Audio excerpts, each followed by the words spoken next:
What's your name? Just Brittany. Just Brittany. Yes. Where you from? I'm from Houston, Texas. Born and raised, 5th Ward, 5300COKE. Okay. How long you been in the A? Like 3.5 years. Okay.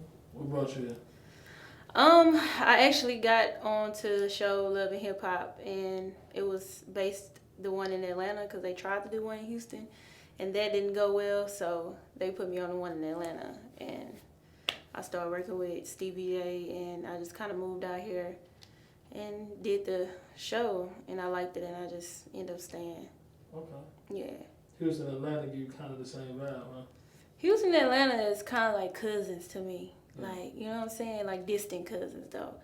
It's like, I think that when you in Houston, you hear so much about Atlanta, it make you want to go to Atlanta. When you in Atlanta, you hear so much about Houston now, it make you want to go to Houston. So, everybody just swapping. H-Town definitely be popping. H-Town stay popping, you know what I'm saying? Gotcha. So, Love and Hip Hop, how was that experience? It was very messy, but I mean, overall, it definitely like made me more known. More people knew who Just Brittany was outside of Houston, because you know I did a lot of stuff in the South, but it made me more known, made me gain more popularity. It was a good experience. I mean, it was nice to meet some of the nicer castmates that was on there, but overall, I enjoyed it. Gotcha. So, you do Love and Hip Hop, so how did you get to Love and Hip Hop? How did I get to Love and Hip Hop? Ugh. Like I said, they had started one in Houston, and they was gonna do that. At this point, it was between Houston and Miami. It wasn't even a Love and Hip Hop Miami at this time. So they came and they did the, I guess, the little show or whatever to try to see if they was gonna do it in Houston. Then a big fight broke out. People started shooting or whatever, and I think like the whole team of Love and Hip Hop got scared, and they was like, "Nah, we not doing it out here." And shit, they didn't do it in Houston. Yeah, they started shooting at auditions? Yeah, like what's called, not like the trailer, but like the I don't know, whatever they make before Like the pilot, right? They ended up doing a pilot in Houston, and like all the known people in Houston, the who's who was there, whatever the case may be, and yeah, people really had beef in Houston. They was on the same set, and it wasn't like, oh, this is just for TV type shit. Like they seen each other and they started shooting and fighting, and everybody skedaddled, and that was the last thing we heard about Houston Love and Hip Hop Houston. Damn right, can't take it nowhere. Yep, I was there, and it was crazy. So in the H-Town, you were popping? Popping? I was like a motherfucking firecracker. Like, you know, I was like one of the first females who came out of Houston who was really doing their thing. Like, everybody wanted me on their remix. I jumped on a person's song. It just made it even more popping, even though they stuff was popping. But, like, you know, to get that good feature, you know what I'm saying? I was a female, sexy. I was really, like, on my grind and on my hustle doing my thing. So everybody wanted me to be a part. You know, then I had the whole hood behind me, you know. So I was on the radio stations. They showed me a lot of love. 97 on the Box showed me a lot of love. Terry Thomas, the Go DJs, they showed me a lot of love. And they just started spinning my record. And shit, once they started spinning my record, my first single was Call Me For That Good. And it got the likes of Cash Money. And then at that point, I ended up getting signed to Cash Money back in like 2010. So it was like Cash Money, or it was like, this when Young Money was still, was it Cash Money, like straight Birdman? Or? It was Birdman. It was Brian Williams. Okay. Yeah. So how did you like that experience? It was a very tumultuous experience. Like I kind of had to prove myself to him, because like I met him at what was it, Candy Shop of Connections one time. He had came there, and I actually ended up going on the road with him or whatever, and we ended up getting pulled over on the road, and everybody went to jail. I was the only female on the bus, and What city was y'all in? We was in Kingsport, Tennessee. I would never forget that. We was in Kingsport, Tennessee, and at this time it was like a new bus driver, because the other one was sick, the one who always rode with them for years and years and years, and he let the people come on and, you know, search the bus, and everybody ended up going to jail. I was the only girl on the bus. I ended up going to jail with them, and Yeah, I mean, after that, I feel like it kind of, I think, I don't know, maybe he felt bad because I was on the bus with them at that time. At that time, I think I was like 18 or 19. What was your charge? Huh? What was your charge? They charged everybody with like, not even like an ounce of weed type thing, marijuana. Yeah. But I mean, that got dropped or whatever. Probably after like 2 or 3 years, it ended up getting dropped. But just the whole thing, like that was my first time ever going to jail. Like I never been in jail or anything like that. So it was just like a grand experience. So when it got back to the city, hell yeah, I was scared. I was scared because I'm like, dang, like I done got my ass on this bus and now my ass is in jail. Like this just all happened too fast. But I mean, Birdman was he's always like, been a gentleman. Like all the men on the bus, like, I'm like kind of like little sis. Like they was all protecting me. Like they always made sure I was good, I was comfortable type thing. So it was never nothing like that. But so I got back to Houston. That shit went crazy in Houston. Everybody like, Brittany, they went to jail and this and that. So I came back. Everybody looking at me. They like, oh shit. Like and then I had lost weight. You know what I'm saying? Because I was a little chubby or whatever, like chubby cheeks or whatever. Like that getting older type of way. And I came back, and it was just kind of on. So I had this record. It was called "Call Me for That Good," and it ended up getting on the radio. And I had met up with Birdman again, probably like a few months later down the line or something. And I told him, I was like, yeah, I got this. Like I want to be an artist. Like I want to be a singer. But I guess being of his stature. Hold on. So when you was on the trip, you wasn't an artist yet? I mean, I knew how to sing, but I wasn't like I didn't have like my stuff together like that. I was working with somebody, but I never like had no songs. Like, we was just recording in the house type stuff, like on the computer. I didn't know, like I had never been to like a professional like studio and work with professional people until I ended up meeting a guy by the name of Simo, the narrators, and I met up with him. And he kind of took my dream seriously. I was telling him what I wanted to do, and I was a dancer at the time, and I was just funding my career with my dancing money. And so we came out with this hot-ass record called Call Me For That Good. It ended up getting on the radio. And shit, when my song got on the radio, I ended up coming back and telling him, I was like, see, I told you, like, this is what I'm doing. Like, this is what I want to do. Yeah, so that record came out. It was all over the radio stations. I started getting bookings. I started traveling, and I started just being that it girl. And then after that, I did a song, Lil Dip with MPS, and then I did Crush with B King, and everything just was like up. Everybody wanted me to feature on their songs, and then I just started doing features, a lot of features. My song "Call Me For That Good" was a singing song.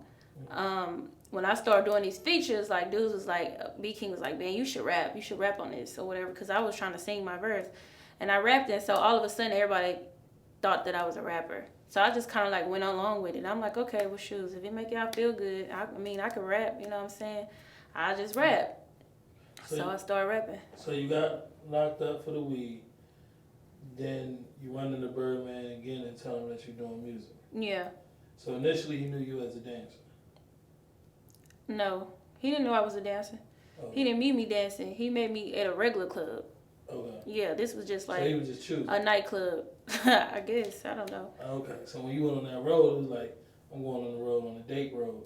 I don't think it was a date. I don't know. Honestly, I don't know. I just was like, shoes. I mean, maybe this can be my opportunity. Gotcha. Yeah, and it became exactly what I manifested that I wanted it to be. So you were able to double back. You got signed. Mhm. So then when did you start dancing? I was dancing before that.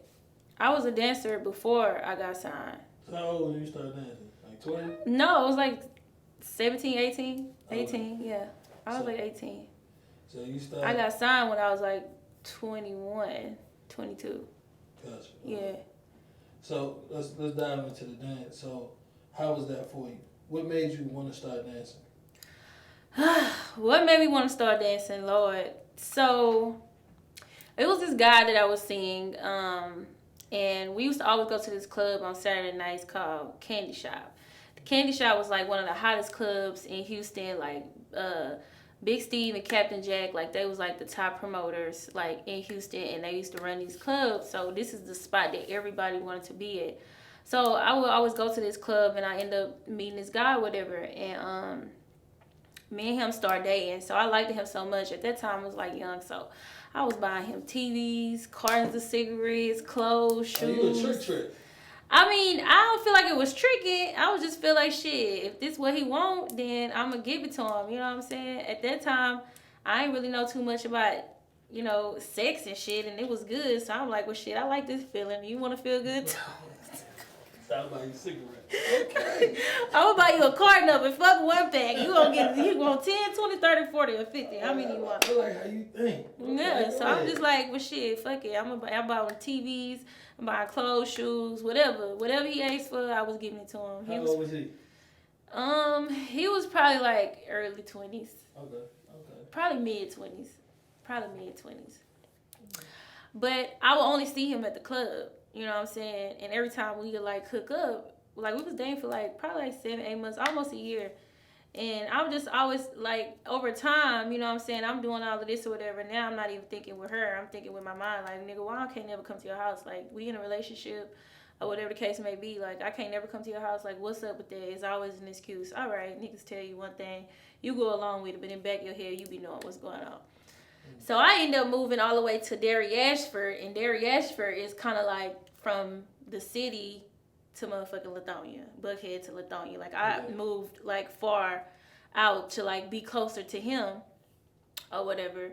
And so, but I was still going to these clubs. Like, we would still see each other, whatever the case may be. So maybe like a year into us dating, cause he had this blue Hummer. He would always wear like this blue fur coat or whatever, and he'd just jump out. He'd just be looking so good, and so just like all the girls was like wanting him and shit. So I just knew like that was my little, you know what I'm saying, my little thing. But anyways, one day, this is where the relationship started to turn.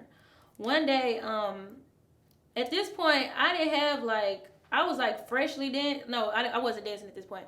So one day I was at the club, and I wasn't parking in VIP and shit. Like, I ain't know nothing about that. Like, we used to park way across the street, walk across the median. Where it's free at, go to the front, you know what I'm saying? Like, walk to, you know what I'm saying, free before 11 type shit, you know what I'm saying? But Captain Jack and Big Steve used to always let a girl through. Me and all my girls, the hoes was mad because we always at the front of the line. But at the end of the night, you had your shoes in your hand. Period. Okay. But dirty bottom feet. I got you. I ain't really have my shoes in my hand. Some of my friends did, but I was too cute and too popular because all the boys was in the parking lot. So you had to be cute in the parking lot. You didn't want to be the bitch that got her shoes in hand. That was just raggedy and ghetto. Anyways, so we leaving out the club one day or whatever, and this is the same thing we would do for years, like leave the club, do the same situation. So I hear this girl talking about, there she go. And I thought I heard something, so I looked back. I'm like, dang, did somebody just say, there she go, whatever. So at this time, I think I had a 1992 Ford Taurus. The car was blue, and the motherfucking trunk was silver. I bought it from a, The car was blue, and the trunk was silver. Yes.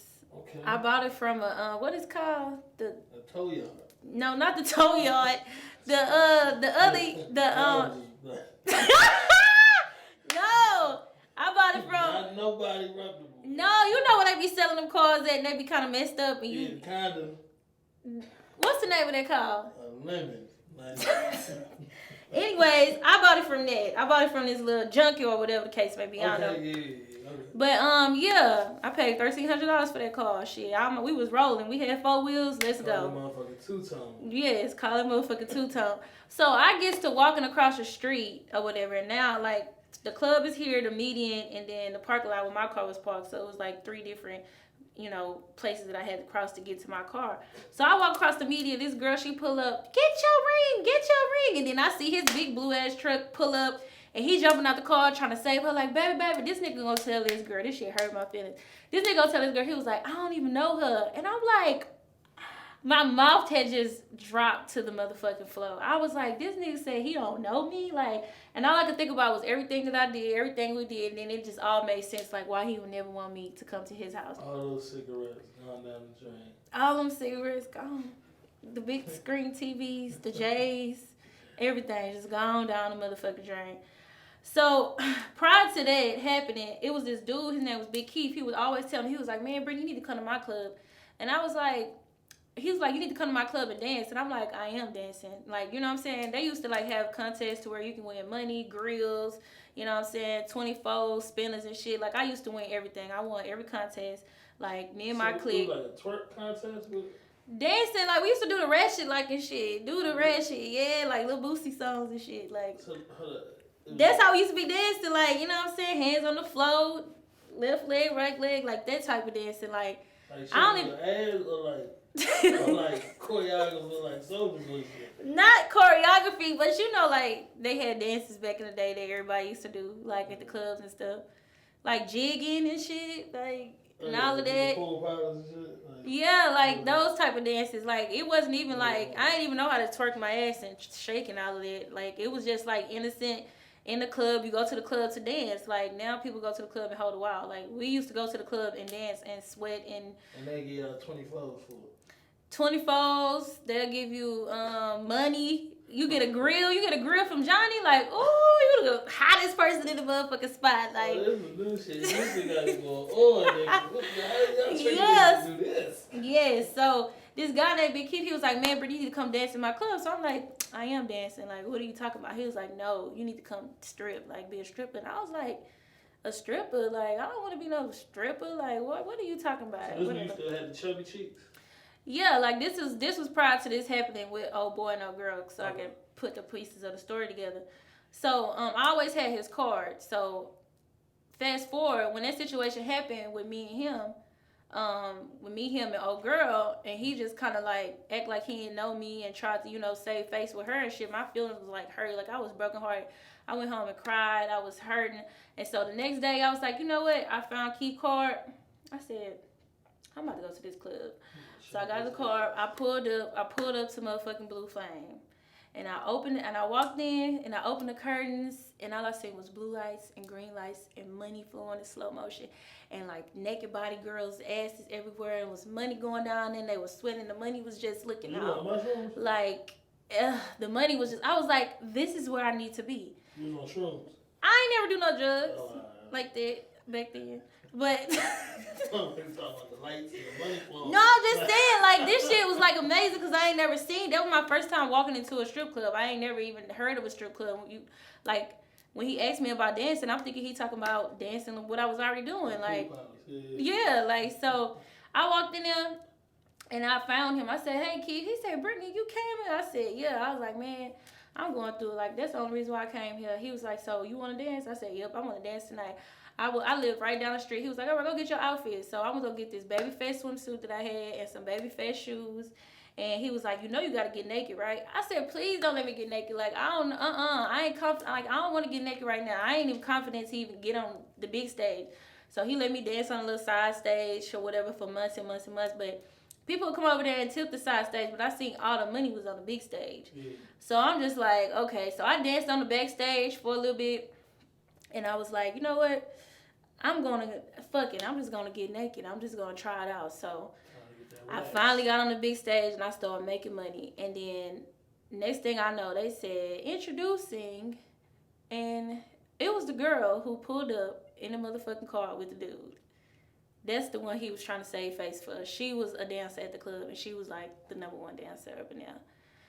And I said, damn, that's probably why I ain't never seen this girl because she was always in the strip club. So then, like, before I came in the club, she was like the number one dancer up in the club. Like, yellow bone, nice body, pretty face, pretty skin, everybody liked her or whatever. But then all her customers started liking me. They all started trying to, see what the new booty on duty was going to do. Okay. So I started getting all the customers, making all the money. So now all of a sudden, like, we became cool. Like, she started trying to get cool with me. Or whatever. So we got cool. So one day, it was a customer that was her customer, but he started tipping me. So I was sitting on one lap, and she was sitting on his other leg or whatever. And then out of nowhere, she just kissed me. Oh shit! Okay, I like this story. That nigga could have had a party. Okay. And then we just started kissing. And then I was just like, dang, like I ain't never kissed a girl before. Like she just kissed me, like, and I think after that we started like talking a little bit. So was the other nigga still in the picture? He was still in the picture, but what's crazy is he was still in the picture, but we would never talk about him. Like, so he could have had both of y'all. He could have had both of us. He could even pimp me at the time. Like when I first started, he could have been my pimp. Because I was like, shit, I still liked the nigga. I was like, man, fuck that. I still like his ass. Like, I would have gave him my money, everything. But then I snapped because I got around a real bitch. And she was a real, like, go-getter. Like, she was a real pimp. No, she was a real go-getter. Like, she was a stripper. Like, she was like a hoe. Like, she, you know what I'm saying? She was about her money. She would come in there. She would, like, give me money. Don't let these bitches talk to you or do it any kind of way. We're going to get your outfit right. We're going to get your everything right. You know what I'm saying? You ain't about to get your money to no motherfucker body. This is what you're going to do, bitch. Whenever you're ready to step over to the other side, let me know, whatever. And so that became my best friend because she kind of, like, motivated me to, like, you know, really, like, polish myself. Like, you know what I'm saying? I stopped wearing the baby fat outfits. I went to the stripper store, got the right outfits, got my hair right, got my shoes right, and now I really just started becoming that girl.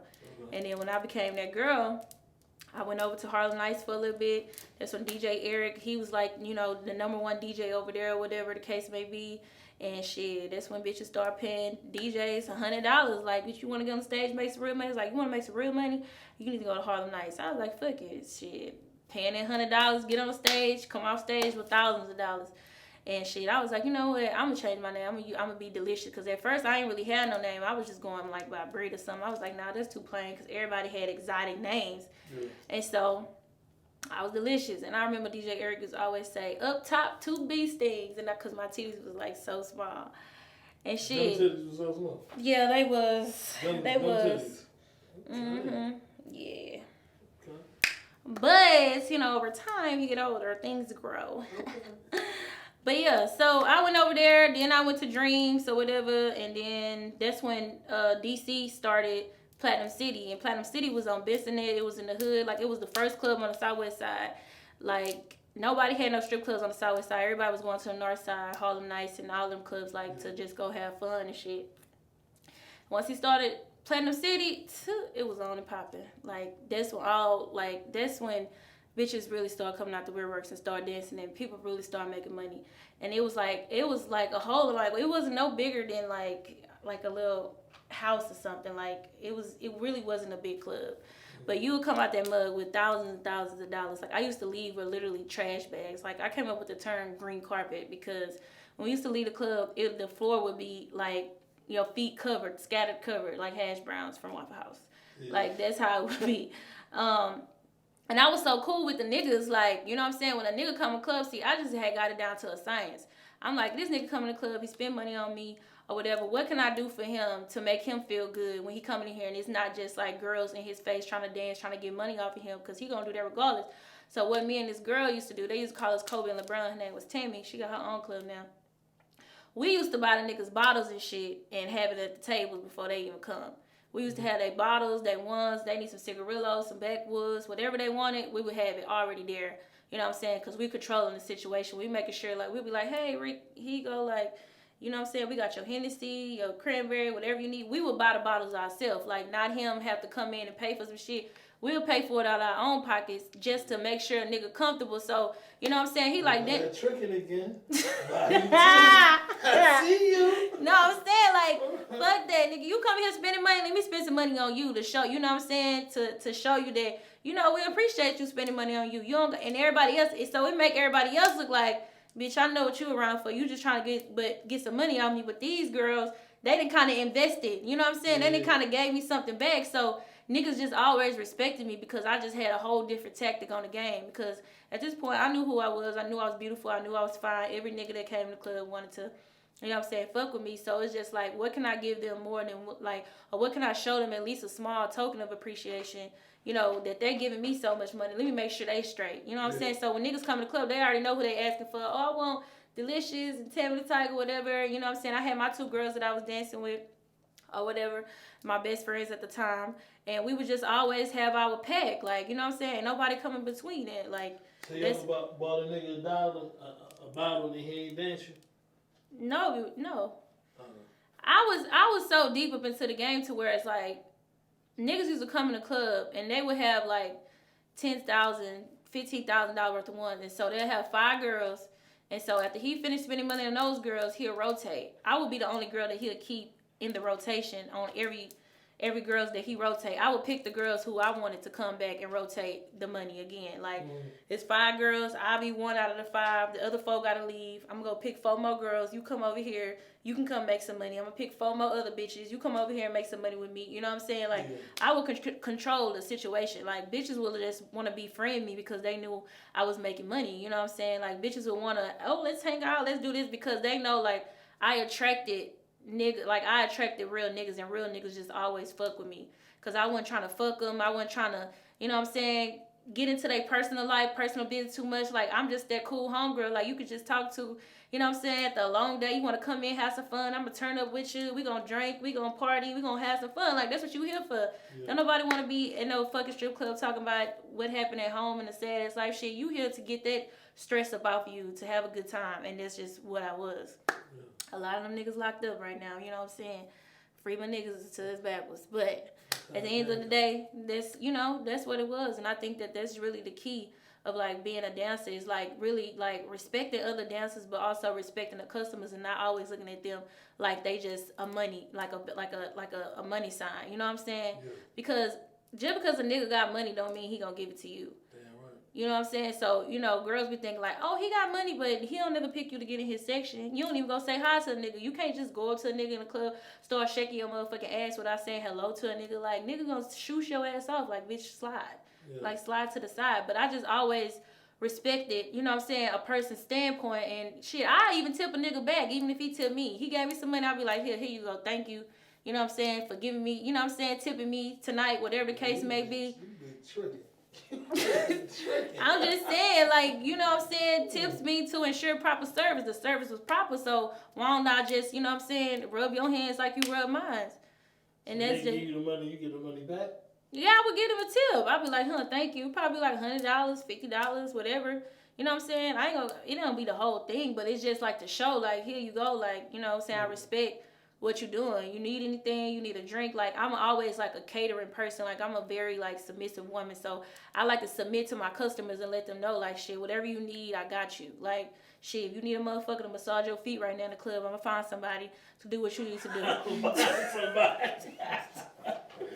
Funny as motherfucker. Okay. So that was just the whole. Okay. So you know what I'm saying? The dancing. So while you were dancing, you started doing music. Yeah. Okay. Now the music starting to pick up in the age time. The music starting to pick up. I got a record. I'll Call Me For That Good. Then after that, I started doing my features. And then after that, Slow Banging came out. I started doing records with Mo City Dunn. And shit, I just, you know, everybody in Houston just kind of respected me. Started doing records with Slim Thug. Bun B jumped on my remix to Call Me For That Good. A lot of people remixed the song. Like, it was just a hot song everybody was fucking with, you know what I'm saying? And then after that, you know, I got signed. I moved to Miami, but then I moved back to Houston because of the person that I was working with at the time. They was like, oh, you got signed and you left me. And I ain't never want nobody to feel like I just kind of got up and got a deal and left. So I just kind of turned back around. I was like, you know what? I ain't going to even move here. Like, I stayed for a month. Birdman had got me a condo, furnished it out, everything, but I just didn't even stay. I just was like, you know what, these people feel like I'm leaving them. Let me go show them that I'm not even trying to leave them. I'm just kind of, you know what I'm saying, this is where my career is taking me. So I just let all of that go. I went back to Houston, and it was just kind of like, I mean, it was good, but then, like, my business circle had kind of started getting, it just started getting a little bad, like, the relationship started turning because at that point, when they seen like I had moved, which it was only for a month, they thought I was just leaving them. And I'm just like, y'all can come here anytime. Like, you know, I'm trying to better off my career. And then we shot the video for Call Me For That Good. And then, you know, the communication with Brian, it just started getting lesser and lesser. The video never came out even after a year or 2 years. They never dropped the video. And, you know what I'm saying, now the song kind of getting older and, you know, it's time for something else and all of that. And it's just like, now I'm just like a rock in a hard place. Like, I'm like, damn, what do I do next? Trying to keep this person happy, trying to keep this nigga over here happy, trying to keep my family, taking care of my family.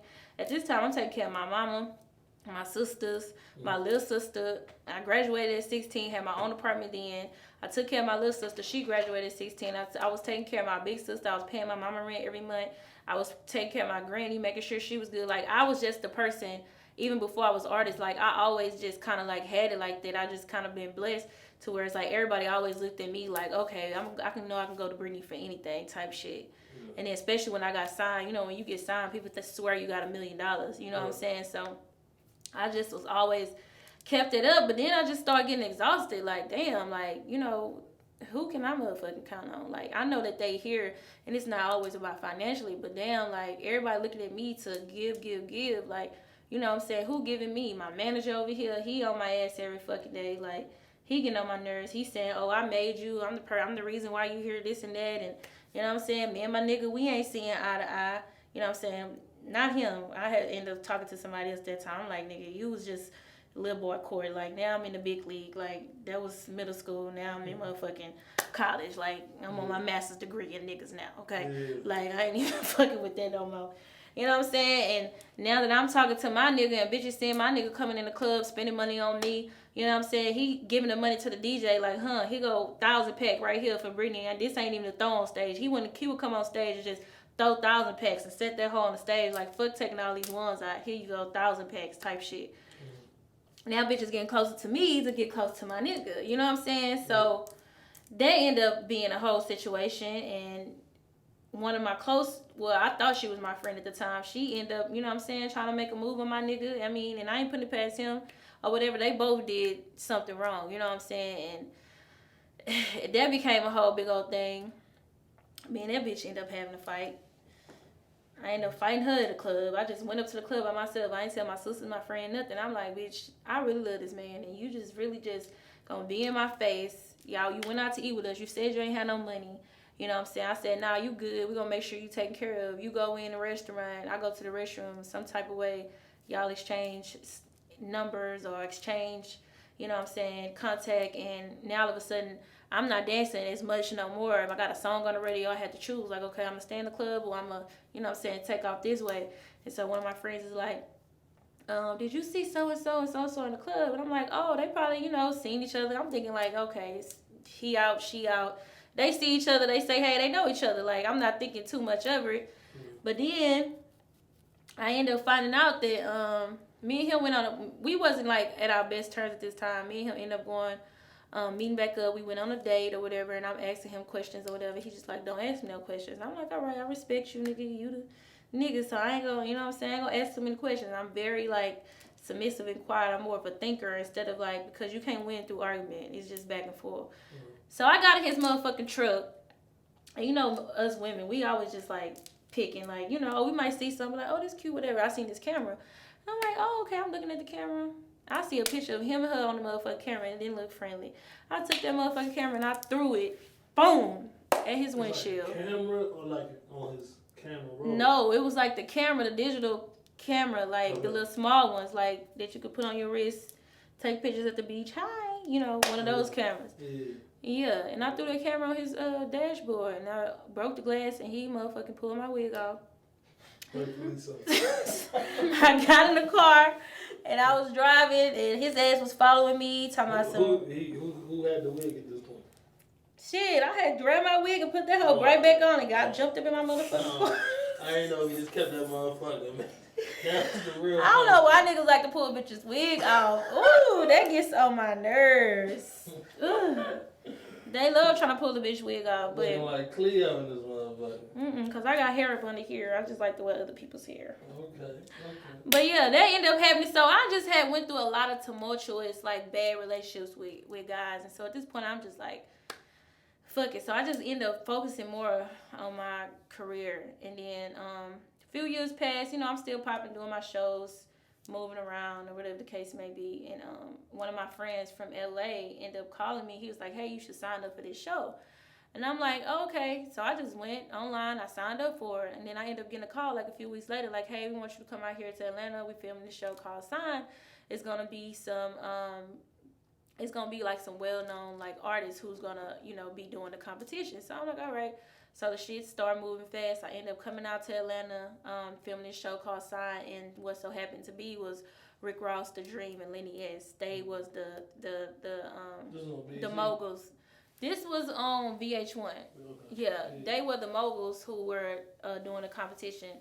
So it was basically a competition of artists who, you know, was trying to get signed, and whoever win at the end of the competition, you end up getting signed to either one of the three of those people. And so at the end, I ended up getting signed to Rick Ross. Okay.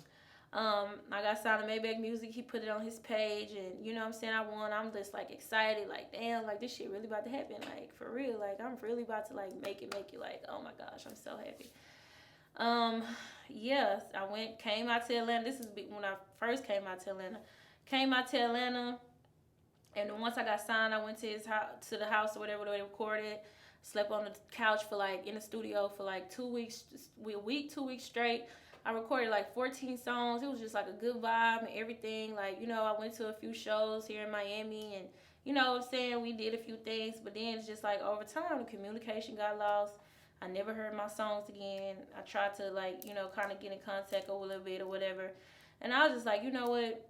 I just didn't even worry about it no more. I was just like, damn, I just be feeling like, you know what I'm saying, like, I don't know whether people be trying to trick me out my spot, or they just, you know what I'm saying, just want to fuck with you, or like what it be, because it's like I know I be putting in the work to like really get where I'm trying to go, but it's just like so much shit be happening behind the scenes, and I be like damn, like you know what I'm saying, like why haven't I like I feel like I've had chances, but all the chances get, you know, pushed up under the rug or just get silenced or something, and then it just don't hear shit.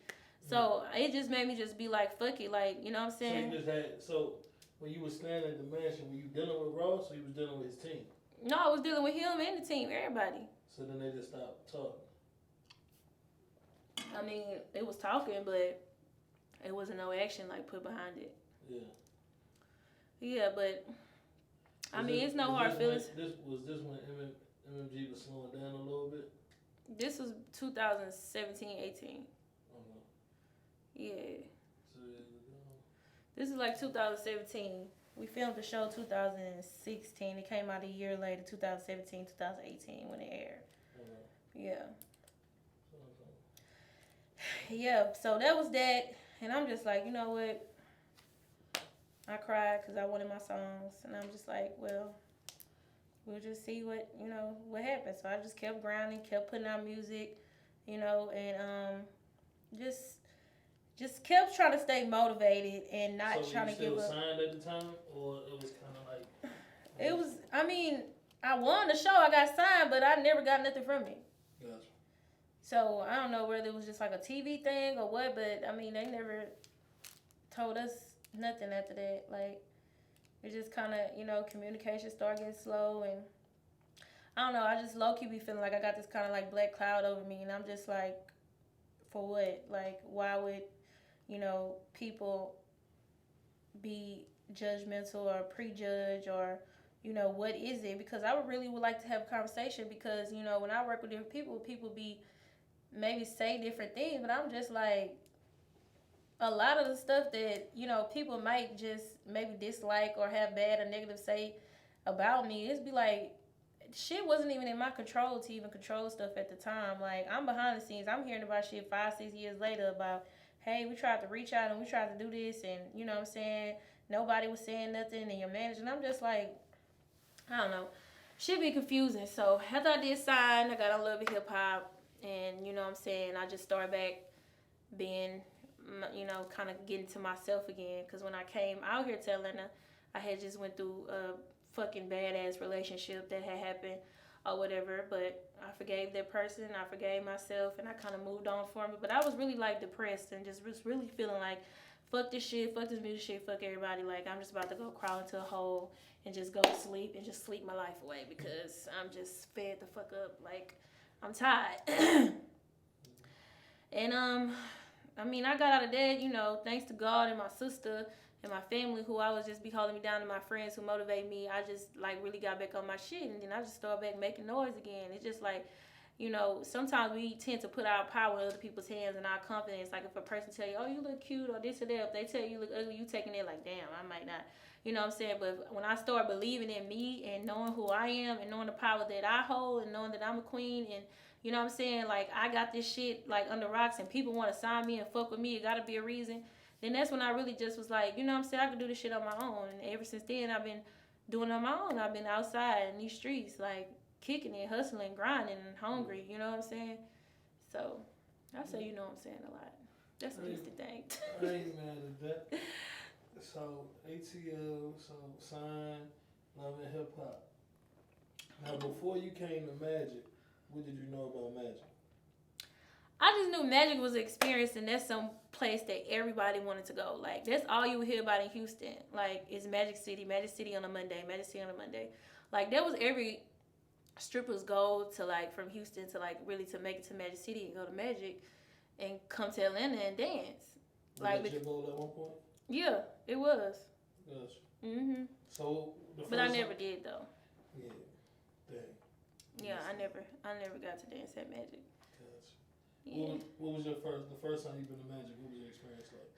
The first time I came to Magic City was one of the first time, like, because when I was doing the shows, I was only at a hotel. We didn't go out to no restaurants. We didn't go to no clubs. We didn't go nowhere. So it wasn't like I was seeing the city. I literally was there just to film, and they would take us from the hotel to the filming site, back to the hotel. Like, that's it. So it wasn't like I seen the city. So I wouldn't say, like, that's when I really experienced Atlanta. But the first time I came to Atlanta for real, and I was able to experience the city, and I was a little older. It was one time, it was Mr. Ruggs weekend, and we was outside of, what's this spot on Sundays? It started with S. Every Sunday. Damn, and I used to go there all the time. Anyways, he had an all-white party at, Sweet Lounge. That's it. He had an all-white party at Sweet Lounge, and so I'm talking about the line was crazy. There was a lot of people out there, and at this time, I didn't really know nobody in Atlanta.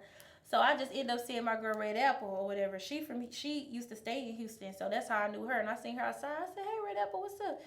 I was like, "Girl," she was like, "What you doing out here?" I said, "Girl, I just got out here, whatever." She was like, "You trying to go in?" I said, "Yeah." So she tapped Mr. Ruggs, whatever. She was like, "Oh, these my friends, whatever." It was me and my homegirl. And so she was like, y'all can come in. So we went up in there. That shit was lit. We was outside. I was like, damn, this shit is crazy. Like, this really how Atlanta is? Like, I'm like, okay, cool. We just came for a weekend, like a girls trip. Let's go to Atlanta. Came for the weekend. So, on that Sunday night, we were supposed to leave and go home. So it was Monday morning, and me and my homegirl, it was already time to check out. I think it was about 11, 12 o'clock. You know, checkout time is at 11 or 12. We sitting in the lobby. So as we sitting in the lobby, it was some dudes had walked downstairs, and they had like looked. We had our bags and everything, and they had kind of peeked around the corner, and then they kept walking, and they peeked back, and then they was like, "Where y'all about to go?" We was like, "Oh, we about to fly back to Houston or whatever. We just came for the weekend." So he was like, "Y'all don't want to stay?" I was like, "Stay." Like, we already got our flights and shit. Like, they was like, "Man, we'll buy y'all flights like for another day. Y'all stay here. We're gonna get y'all a hotel. We're gonna extend y'all stay, whatever." So we was like, I said, "You want to stay?" My friend looked at me. I looked at her. I was like, "Bitch, you got something to do today?" "Okay, cool. Let's stay." So we ended up staying. So he was like, "Yeah, we going to Magic City tonight." And I was like, they had to be coming to Magic. Okay. So he was like, "We going to Magic City tonight." I was like, "Bitch, we going to Magic City tonight." Like, oh my gosh, like for real. So we end up, you know what I'm saying, everybody meeting in the lobby. It's about 11 o'clock, at night. Everybody meeting in the lobby. It's time, you know what I'm saying, to go. So we load up in the Sprinters or whatever, you know what I'm saying. What did these niggas do? I don't know. It was weird because, I mean, it wasn't like they was asking us to, like, come to their room, and then they was just, like, seeing some bad bitches, and they was like, "Shit, y'all need to stay another day." And so, we load up in the Sprinters. We got to Magic City. We was like right there in the pit, like not the one on the left, but the one on the right. The H in the front. Yeah, the H in the front. And that nigga kind of got like about $20,000, and he's like went crazy in the club. And when I was seeing the dancers and the DJ and you know what I'm saying, everybody, it was just like a throwed as experience. Like, damn, these niggas really like. I done seen money being thrown, but to the extent of us running into this type of nigga and he throwing this type of money in, like really seeing Magic City for real, like it's live, it's Monday, the food, the hookahs, the environment, the feeling, like the emotion that it give you, like everybody trying to get in and you just walking up, like it's just like, damn, like this shit is, you know what I'm saying, what the fuck it is. And shit, once I seen that, I was like, damn, I gotta come to Magic City on Mondays. Like, you cannot go out of town and come to Atlanta and not go to Magic City on Monday. It's like going to Miami and leaving on a Sunday and not going to live on Sunday. Yeah. Like, you can't just leave on Sunday. Like, you gotta leave Monday, and you can't come to Atlanta and leave on Monday. You gotta leave Tuesday because you gotta hit up Magic City on a Monday. Like, that's just law. It's just Bible. Like, you can't. You better not put your ticket to leave on Sunday. Like, nigga, you gotta leave Tuesday. You can't. You can't leave Monday. You gotta leave Tuesday. Like. And shit, after that, we had left the next day, and I was like, damn, bitch, I'm coming back here. Like, I gotta come back here. Like, yeah. So, and that's how that happened. I'm just Brittany, and I am Magic City.